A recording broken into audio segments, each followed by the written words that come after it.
The Chicago Brownstone Betrayal. Lincoln Park, Chicago. A 4,000-word revenge saga. 1. The Brownstone on Belden Avenue. Dolores O'Connell had never meant to become a ghost in her own home. At 69, she still climbed the 3 flights of her 1893 brownstone without panting, still polished the original walnut banister every Sunday, still set out fresh daisies on the marble console because her late husband, Patrick, had loved them. The house had been their wedding gift to each other in 1981, paid off in full the day their son Victor graduated college. Now Victor was 37, married to a woman named Sloane who pronounced patio like patio, and Dolores hadn't seen her 2 granddaughters, Harper and Quinn, in 14 months. They need space to bond as a nuclear family, Victor had explained on the phone, voice crisp as the November wind off Lake Michigan. Private schools in Winnetka aren't cheap, Mom. Tuition's due the 15th. Dolores had wired the $28,400 before hanging up. She always did. 2. The Invisible Grandmother. The first tuition payment was in 2019. By 2025, Dolores had sent $312,000, enough to buy a second brownstone outright. She kept every receipt in a shoebox labeled Victor and Sloane Education. She told herself it was love. She had never met the girls. Victor sent quarterly photos, Harper in a plaid jumper, Quinn missing a front tooth. Always taken from a distance, always outdoors, always without Dolores. I'll bring them for Sunday dinner soon, Victor promised every Easter. Soon never came. 3. The rooftop that wasn't hers. On a humid Thursday in June, Dolores was trimming basil on the back deck when her phone buzzed. Sloane, daughter-in-law. Wedding tomorrow at the J. Parker.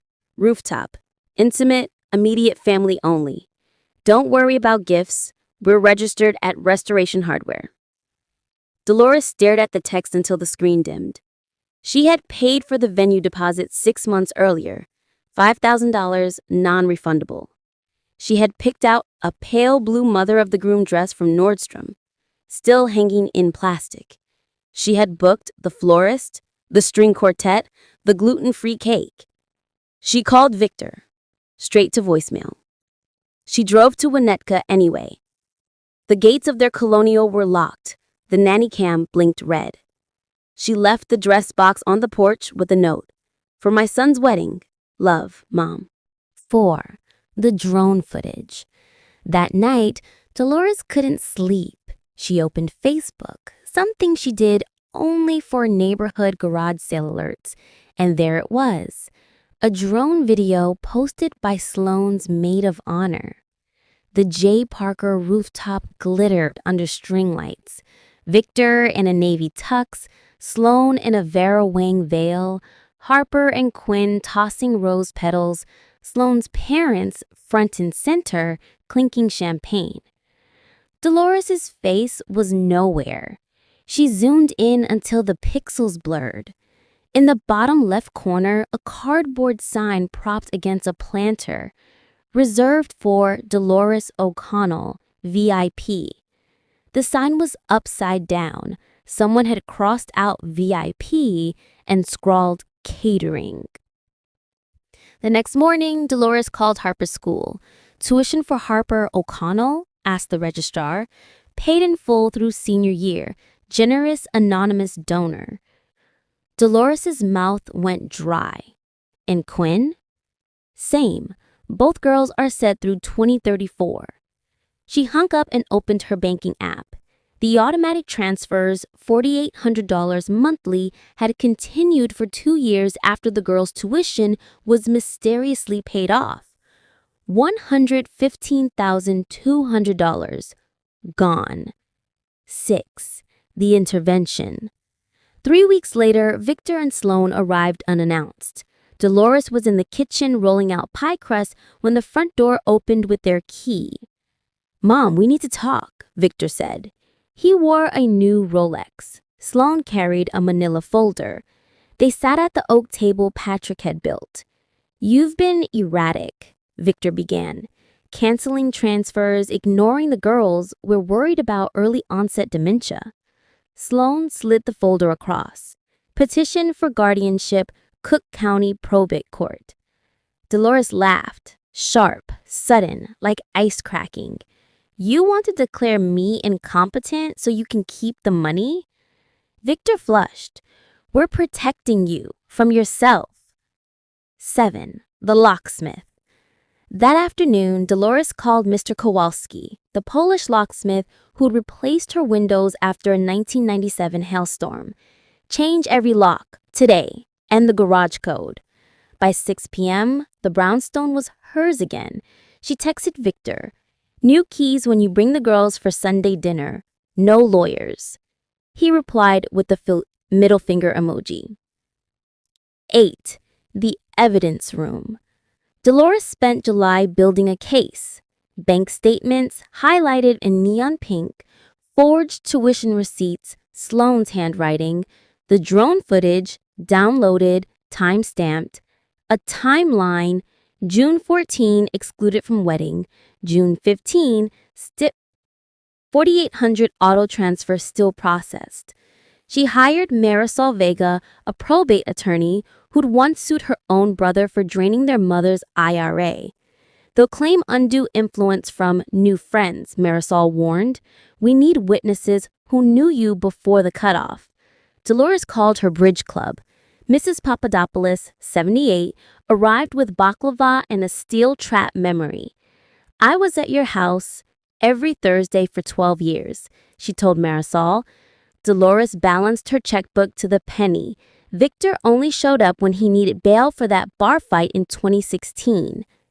9. The Airbnb pivot. August. Dolores listed the brownstone on Airbnb. Historic Lincoln Park gem, perfect for senior travelers.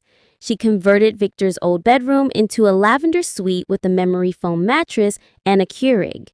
The basement, once his man cave, became a yoga studio for empty nesters. First guest, 3 widows from Dubuque. They left 5 stars and a note. "Dolores is sharper than our grandkids." Revenue, $9,400 in 30 days. 10. The social worker. September 3rd, 9:17 a.m. A knock. A woman in a navy blazer. "Miss O'Connell? DCFS wellness check. Your son reported self-neglect." Dolores invited her in, offered coffee, and opened her laptop. "Here's my calendar, yoga Mondays, bridge Tuesdays, Italian cooking class Wednesdays. Here's my investment portfolio, up 7% year to date. Here's the Airbnb dashboard, 98% occupancy." The social worker closed her notebook. "I'll mark this unfounded." 11. The courtroom. October 28th, Cook County Courthouse, room 1806. Victor wore the same navy tux, now tight across the middle. Sloane's eyeliner was smudged from crying. Their attorney, a silver-haired fox named Langford, painted Dolores as a lonely widow radicalized by internet strangers. Marisol countered with a PowerPoint. Yes, a PowerPoint. Slide 1, $312,000 in 6 years. Where did it go? Slide 2, drone footage. Upside down VIP sign. Slide 3, Airbnb reviews. Dolores taught us Chicago deep dish and beat us at Scrabble. Mrs. Papadopoulos testified, "I've seen Dolores negotiate with ComEd over a $3.12 billing error. She's sharper than my accountant." The judge, a no-nonsense woman named Judge Okeke, didn't smile once. 12. The verdict. Petition denied.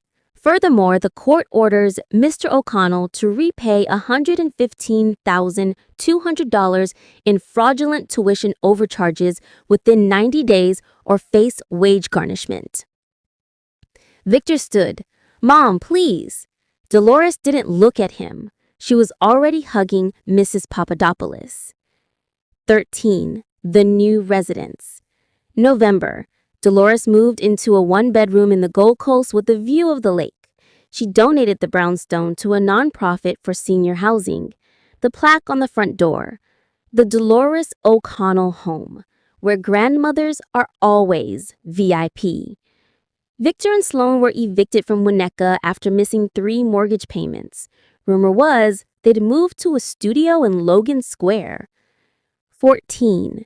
Epilogue, St. Patrick's Day. Dolores hosted her first open house at the senior home. 20 residents, all 65 plus, filled the parlor with laughter and corned beef. Someone's phone buzzed. A text from Victor. "Can the girls visit? We miss you." Dolores typed, "Sunday dinner, 5 p.m., bring dessert, and your own chairs." She hit send, then turned her phone face down. The daisies on the console were fresh. Patrick would have loved this.